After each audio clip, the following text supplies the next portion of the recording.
முகத்தின் அழகு என்பது முகத்தின் ஒளி, முகத்தின் வசீகரம். முகம் என்பது ஒரு வெளித்தோற்றம் மட்டுமே. அதனுடைய உண்மையான மொழி மனதிலிருந்துதான். மனதின் மொழியே முகம் கருவியாக இருந்து செயல்படுகிறது. அகத்தின் அழகு முகத்தில் தெரியும் சொல்வாங்க. முகம் என்பது ஒரு வெளித்தோற்றம் மட்டுமே. உண்மையான மொழி, உண்மையான செயல் எங்க இருக்குன்னா நம்மளுடைய மனசுல தான் இருக்கு. சந்தோஷம், அன்பு, அதே நேரம் சமநிலையான மனது, அமைதியான மனது, அலை பாயாமல் இருந்தாலே அது தெய்வீக நிலைன்னு சொல்லுவாங்க. நம்மளுடைய மனசு எப்பொழுதுமே சந்தோஷமா இருக்க வேண்டும். சந்தோஷமா இருந்தாலே நம்மளுடைய முகம் வசீகரமா இருக்கும்.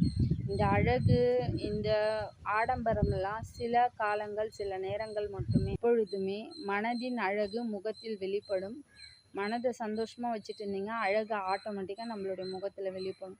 அதை விட்டுட்டு நிறைய பேர் எந்நேரமும் மேக்கப்பு, எந்நேரமும் அந்த அழகை மெயின்டெனன்ஸ் பண்ணுறதுலே இருக்காங்க. அதனால் எந்த ஒரு நன்மையும் கிடைக்காது. ஒரு செயல் பேசுவதை போல வார்த்தைகள்